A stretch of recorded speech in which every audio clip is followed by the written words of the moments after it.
একজন বিবাহিত নারী স্বামীর কাছ থেকে কখন দূরে সরে যায় জানেন? যখন নারীর কোনো কিছুতেই স্বামীর আসে যায় না। স্বামী মনে করে তার স্ত্রীর বাসায় কোনো কাজ নাই, সে শুধু পড়ে পড়ে ঘুমায়। সে একাই কষ্ট করে, তার স্ত্রী কোনো কষ্টই করে না। একজন হাউস ওয়াইফ বাসায় যে পরিমাণে কষ্ট করে, তা কোনো পুরুষ যদি ৩ ভাগের ১ ভাগ উপলব্ধি করতে পারত, কখনো তার স্ত্রীকে এই কথা বলতো না। হ্যাঁ, পুরুষও পরিশ্রম করে বাহিরে। পুরুষ পরিশ্রম করে বলেই বাচ্চাদের ভবিষ্যৎ বা বাচ্চাদের আসবাবপত্র, খাওয়া-দাওয়া ম্যানেজ হয়। একজন নারীও কিন্তু বাসায় পরিশ্রম করে।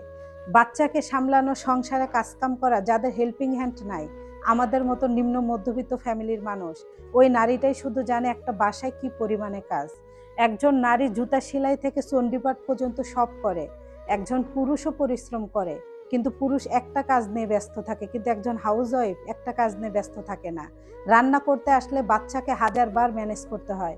একটা বাচ্চাকে খাওয়াতে গেলে ১-১.৫ ঘন্টা সময় লাগে। আমার মতো যার ঘরে বাচ্চা আছে।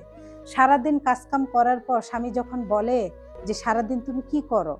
আমার কষ্ট তুমি কিভাবে বুঝবা?" ওই নারী তখন বিবাহিত হওয়ার পরেও সারাটা জীবন একা রয়ে যায়। ওই স্বামীর সংসারে থাকে, কারণ বাচ্চাদের ভবিষ্যতের কথা ভেবে। তবে মনের ভিতরে আর স্বামী জায়গা পায় না। একজন নারী দিন শেষে একটা নিঃস্বার্থ কাজ খোঁজে, যেখানে নারী চিল্লাবে, কান্না করবে আর বলবে, "আচ্ছা থাক, এটা তো তোমারই সন্তান, কি করবা বলো?" এই কথাটা স্ত্রী তার স্বামীর কাছ থেকে আশা করে।